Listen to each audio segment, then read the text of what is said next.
ദൈവത്തിൻ്റെ വചനം നമ്മുടെ ഉള്ളിൽ മാംസം ധരിക്കണം. നമ്മൾ വചനത്തിന് സാക്ഷികളായിട്ട് മാറണം.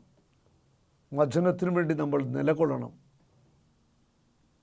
നമുക്ക് വചനം കേൾക്കുകയും അനുസരിക്കുകയും അനുഗ്രഹം പ്രാപിക്കുകയും ചെയ്യുന്ന വ്യക്തികളായിട്ട് മാറാം. നമ്മൾ ചിന്തിക്കുന്നത് വളരെ പ്രധാനപ്പെട്ട ഒരു വിഷയമാണ്. വിജാതീയ വിവാഹം ശരിയോ തെറ്റോ? വിശുദ്ധ ബൈബിൾ എന്തു പറയുന്നു? ഈ അടുത്ത നാളിൽ ഒരു സഹോദരൻ എന്നോട് പങ്കുവെച്ച ഒരു അനുഭവമാണ്. അദ്ദേഹം വർഷങ്ങൾക്ക് മുമ്പ് അന്യ മതത്തിൽപ്പെട്ട ഒരു പെൺകുട്ടിയായിട്ട് പരിചയത്തിലായി. ആ ബന്ധം വളർന്നു. പിന്നെ വിവാഹം കഴിച്ചു. അവർക്ക് മക്കളൊക്കെ ഉണ്ട്. ഇപ്പോൾ വർഷങ്ങൾ പിന്നിട്ടു. അദ്ദേഹം പറയുകയാണ്, വർഷങ്ങൾ പിന്നിട്ടിട്ടും ആ ജീവിതം അത്ര ഭംഗിയായിട്ട് പോകുന്നില്ല. നിരന്തരമായിട്ടുള്ള താളപ്പിഴകൾ. കാരണം രണ്ട് വിശ്വാസത്തിൽ ഉള്ള വ്യക്തികൾ. വിജാതീയ സമൂഹത്തിൽപ്പെട്ട ആ മകള് സ്നാനം സ്വീകരിച്ച് ഇങ്ങോട്ട് വന്നുവെങ്കിലും ആഴപ്പെട്ട ഒരു വിശ്വാസമൊന്നുമില്ല. പ്രാർത്ഥനയിലോ കുദാശയിലോ ഒക്കെ വലിയ വിശ്വാസവും താല്പര്യമൊന്നുമില്ല. അതിൻ്റേതായ അസ്വസ്ഥതകൾ. പിന്നെ സംഭവിച്ച വലിയൊരു പാളിച്ച, ഈ കുഞ്ഞുങ്ങളെയൊക്കെ ഈ മകന് വിശ്വാസമുള്ളതുകൊണ്ട് ആ മകൻ അവരെ പ്രാർത്ഥനയും വിശ്വാസത്തിലും ഒക്കെ വളർത്തിക്കൊണ്ട് വന്നു. ആ കുഞ്ഞുങ്ങൾ നന്നായിട്ട് പഠിക്കുന്നു, നന്നായിട്ട് അങ്ങനെ പോകുന്നു. പക്ഷെ ജീവിത പങ്കാളിക്ക് ഇതിൻ്റെ ഒരു പങ്കുമില്ലാത്തൊരവസ്ഥയായിപ്പോയി. വർഷങ്ങളായിട്ട് അനുഭവിക്കുന്ന ഒരു മാനസിക വ്യഥയെക്കുറിച്ച് ആ മകൻ പറയുക. ആ മകൻ പറയുന്നു, അന്ന് ഞാനെടുത്ത ആ തീരുമാനം തെറ്റായിരുന്നു. എൻ്റെ മാതാപിതാക്കന്മാരും സഹോദരങ്ങളും പറഞ്ഞതാണ് ഈ ഒരു വിവാഹത്തിലേക്ക് പോകാൻ പാടില്ല എന്ന്. പക്ഷേ ഞാൻ പിന്മാറിയില്ല. ഞാൻ അങ്ങനെ പോയി. ജീവിതത്തിൻ്റെ വർഷങ്ങൾ കടന്നുപോയപ്പോഴാണ് അതിൻ്റെ ആ തിക്താനുഭവങ്ങളും അതിൻ്റെ പ്രയാസങ്ങളുമൊക്കെ നന്നായിട്ട് അനുഭവിച്ചത്. ആ മകൻ പറയുകയാണ്, ബ്രദർ സാധിക്കുമെങ്കിൽ ഈ മേഖലയെക്കുറിച്ച് പങ്കുവയ്ക്കണം. അങ്ങനെയൊക്കെ പെട്ടിരിക്കുന്ന വ്യക്തികൾ ഇതൊക്കെ ഒന്ന് മനസ്സിലാക്കുന്നത് നല്ലതാണ്. അത്ര ജീവിതം അത്ര സുഖകരമായിരിക്കത്തില്ല എന്ന്. ഉൽപ്പത്തി പുസ്തകത്തിലെ 28-ാം അധ്യായത്തിൽ 1 മുതൽ 4 വരെയുള്ള തിരുവചനങ്ങൾ. ഇസഹാക്ക് യാക്കോബിനെ വിളിച്ച് അനുഗ്രഹിച്ചുകൊണ്ട് പറഞ്ഞു, വിശ്വാസികളുടെ പിതാവായ അബ്രാഹാം, അബ്രാഹത്തിൻ്റെ മകനായ ഇസഹാക്ക് അനേക വർഷങ്ങൾ കാത്തിരുന്ന് പ്രാർത്ഥിച്ച് അബ്രാഹത്തിന് ദൈവം കൊടുത്ത മകനാണ് ഇസഹാക്ക്. ഒരു വിവാഹബന്ധത്തിൻ്റെ ആ പൂർണ്ണതയിൽ പ്രാർത്ഥനയിൽ ദൈവം കൊടുത്ത മകനായ ഇസഹാക്ക് കാത്തിരിപ്പിൻ്റെ മകനാണ്. ആ കുടുംബജീവിതത്തിലേക്ക് പ്രവേശിക്കുന്നവർക്ക് ഒരു കുഞ്ഞിനെ കിട്ടുക എന്ന് പറയുന്നത് അത് വലിയൊരു സന്തോഷമാണ്, വലിയൊരു ആനന്ദമാണ്. ആ ദൈവത്തിന് അസാധ്യമായിട്ട് ഒന്നുമില്ല. കാത്തിരുന്ന് അബ്രാഹത്തിന് ദൈവം ഇസഹാക്ക് എന്ന മകനെ കൊടുത്തു. ഈ ഇസഹാക്ക് തൻ്റെ പ്രിയമകൻ യാക്കോബിനെ വിളിച്ച് അനുഗ്രഹിച്ചുകൊണ്ട് പറയുകയാണ്. ഇസഹാക്ക് കിടപ്പിലാണ്, പ്രായമായി കിടപ്പിലാണ്. യാക്കോബിനെ വിളിച്ച് അനുഗ്രഹിച്ചുകൊണ്ട് പറഞ്ഞു, അപ്പൻ്റെ അനുഗ്രഹം, അമ്മയുടെ അനുഗ്രഹം ഇത് ഉണ്ട്.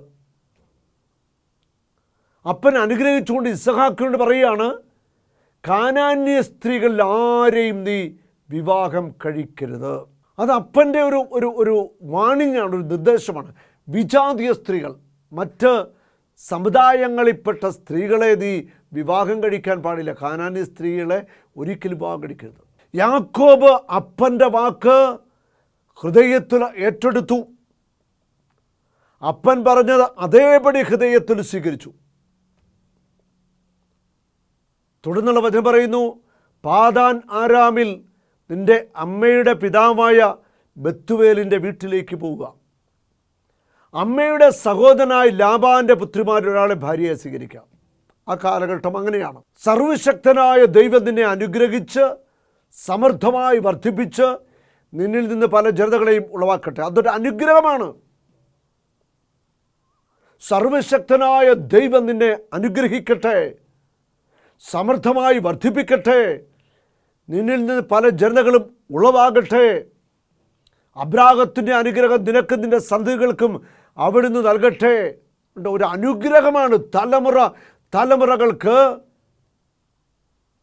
ഇസഹാക്ക് യാക്കോബിനെ അങ്ങോട്ട് അനുഗ്രഹിച്ചു. പക്ഷെ ഒറ്റ ഒരു കണ്ടീഷനുണ്ട്. ഈ അനുഗ്രഹം നീ സ്വീകരിക്കണമെങ്കിൽ വിജാതീയ സ്ത്രീകളെ വിവാഹം കഴിക്കാൻ പാടില്ല. അതൊരു കണ്ടീഷനാണ്. നീ ഇപ്പോൾ പരദേശിയായി പറക്കുന്നതും ദൈവം അബ്രാഹത്തിന് നൽകിയതുമായ ഈ നാട് നീ അവകാശപ്പെടുത്തുകയും ചെയ്യട്ടെ. കാനാൻ ദേശം യാക്കോബ് സ്വന്തമാക്കി.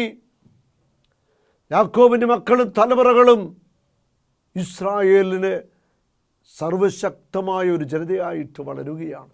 എന്നാൽ അപ്പൻ പറഞ്ഞത് അതേപടി അനുസരിക്കുന്ന മകനെയാണ് നമ്മളിവിടെ കാണുന്നത്. വിശുദ്ധ ബൈബിളിൽ വിജാതീയ വിവാഹത്തെ പ്രോത്സാഹിപ്പിക്കുന്ന വചനങ്ങളൊന്നും ഇതുവരെ എനിക്ക് കണ്ടെത്താനായിട്ട് കഴിഞ്ഞിട്ടില്ല. കാരണം നമ്മൾ തിരഞ്ഞെടുക്കപ്പെട്ട ദൈവത്തിൻ്റെ ജനതയാണ്. പുറപ്പാട് പുസ്തകം 19:5-6 വചനങ്ങൾ. നമ്മൾ ദൈവത്തിൻ്റെ സ്വന്തം ജനമാണ്. നമ്മൾ ദൈവത്തിൻ്റെ പ്രിയപ്പെട്ടവരാണ്. അതുകൊണ്ട് നിങ്ങൾ എൻ്റെ വാക്ക് കേൾക്കുകയും എൻ്റെ ഉടമ്പടി പാലിക്കുകയും ചെയ്താൽ നിങ്ങൾ എല്ലാ ജനങ്ങളിലും വെച്ച് എനിക്ക് ഏറ്റവും പ്രിയപ്പെട്ട എൻ്റെ സ്വന്തം ജനമായിരിക്കും. കാരണം ഭൂമി മുഴുവൻ എൻ്റേതാണ്. നിങ്ങൾ എനിക്ക് പുരോഹിത രാജ്യവും വിശുദ്ധ ജനവുമായിരിക്കും. നിങ്ങളെനിക്ക് പുരോഹിത ഗണമാണ്, വിശുദ്ധ ജനതയാണ്. ഇവയാണ് ഇസ്രായേൽക്കാരോട് നീ പറയേണ്ട വാക്കുകൾ. അതായത് നിങ്ങൾ പുരോഹിത ഗണമാണ്, വിശുദ്ധ ജനതയാണ്, നിങ്ങൾ വിജാതിയരെ വിവാഹം കഴിക്കാൻ പാടില്ല. ഇത് വളരെ കൃത്യമായിട്ടാണ് ദൈവത്തിൻ്റെ വചനത്തിൽ നമുക്കായിട്ട് നിർദ്ദേശം തന്നിരിക്കുന്നത്. ഇതിനെ അവഗണിക്കരുത്, ഇതിനെ നിസ്സാരമാക്കി കളയരുത്. വിജാതി വിവാഹത്തിന് പ്രോത്സാഹനം കൊടുക്കുന്ന മാതാപിതാക്കന്മാർ ഇതൊന്ന് ശ്രദ്ധിക്കുന്നത് നല്ലതായിരിക്കും. തലമുറകൾ അനുഗ്രഹിക്കപ്പെടണമെങ്കിൽ വിശുദ്ധ ജനത്തിൽ നിന്ന്, ദൈവത്തിൻ്റെ സ്വന്തം ജനത്തിൽ നിന്ന് വിവാഹം കഴിക്കുന്നതാണ് നല്ലത്. ഇസഹാക്ക് യാക്കോബിനെ അനുഗ്രഹിച്ചു. തുടർന്ന് നമ്മൾ ഉൽപ്പത്തി പുസ്തകത്തിൽ വായിക്കുന്നുണ്ട്, യാക്കോബ് തൻ്റെ ജീവിതയാത്ര ആരംഭിച്ചു. തൻ്റെ അമ്മയായ റെബേക്കയുടെ സഹോദരൻ ലാബാൻ്റെ മകളെ വിവാഹം കഴിക്കുന്നു. മക്കളുണ്ടാവുന്നു. ഒത്തിരി സഹനങ്ങളിലൂടെയൊക്കെ യാക്കോബ് കടന്നുപോയെങ്കിലും അവസാനം യാക്കോബിനെ ദൈവം അനുഗ്രഹിച്ച് വലിയ സമ്പന്നനാക്കി മാറ്റുകയാണ്. ഉൽപ്പത്തി 30:43 അതേക്കുറിച്ച് പറയുന്നുണ്ട്. ലാബാനോടൊപ്പം അവിടെ ആയിരുന്ന കാലഘട്ടങ്ങളിൽ ഒത്തിരിയേറെ കഷ്ടപ്പാടിലൂടെ, വർഷങ്ങൾ നീണ്ട കഷ്ടപ്പാടിലൂടെ, ഏകദേശം 20ഓളം വർഷം പല വിധത്തിൽ കഷ്ടപ്പാടിലൂടെ, സഹനങ്ങളിലൂടെ യാക്കോബിന് കടന്നു പോകേണ്ടി വന്നു.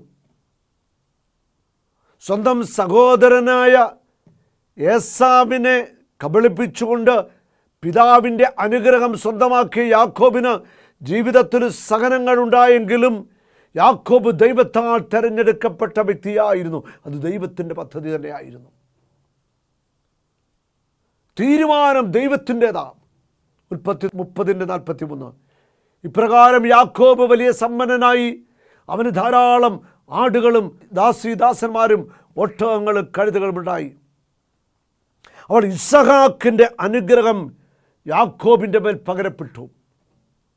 തലമുറകളിലൂടെ ഈ അനുഗ്രഹം ഇന്നും ഒഴുകിക്കൊണ്ടിരിക്കുക. നമുക്കറിയാം, ഇന്നും ഇസ്രായേൽ എന്ന രാജ്യം, യാക്കോബ് എന്ന വാക്കിൻ്റെ അർത്ഥം തന്നെയാണത് ഇസ്രായേൽ. യാക്കോബ് തന്നെയാണ് ഇസ്രായേൽ. ആ ഇസ്രായേൽ ലോകത്തിലെ ഏറ്റവും ശക്തമായ ജനതയാണ്. ദൈവത്തിൻ്റെ തിരഞ്ഞെടുക്കപ്പെട്ട ജനമാണ്, വിശുദ്ധ ജനമാണ്. ലോകത്തിലെ അതിശക്തമായ ജനത. ഒരു കുഞ്ഞ് പൊട്ടുപോലെ ഒരു സ്ഥലം, നമ്മുടെ കോട്ടയം ജില്ലയുടെ അത്രയും പോലും ഇല്ലാത്ത ഒരു സ്ഥലത്തെ ജനം യാക്കോബിൻ്റെ സന്തതി പരമ്പരകൾ ഇന്ന് ലോകത്തെ അടക്കിവാടും നമ്മൾ കാണുകയാണ്. എല്ലാറ്റിലും അവർ മുൻപന്തിയിൽ തന്നെയാണ്. അബ്രാഹാം ഇസഹാക്കിനെ അനുഗ്രഹിച്ചു, ഇസഹാക്ക് യാക്കോബിനെ അനുഗ്രഹിച്ചു. യാക്കോബ് പിന്നീട് നമ്മൾ വായിക്കുന്നു, ഉൽപ്പത്തിയിൽ വായിക്കുന്നുണ്ട്, തൻ്റെ മക്കൾ എല്ലാവരും 12 മക്കളെയും അവരുടെ തലമുറകളെയും അനുഗ്രഹിക്കുകയാണ്. ആ തലമുറകളിലൂടെ അനുഗ്രഹം ഒഴുകണം. ഓരോ അപ്പൻ്റെ അമ്മയുടെയും വലിയൊരു ഉത്തരവാദിത്വമാണിത്. മക്കളെ നമ്മൾ അനുഗ്രഹിക്കണം. മക്കളിലൂടെ തലമുറകൾ അനുഗ്രഹിക്കപ്പെടണം. ഹല്ലേലൂയ. ഒരു നാളും നീ അനാഥനല്ല, ഒരു നാളും നീ അന്യനല്ല, ഒരു നാളും നീ അനാഥനല്ല.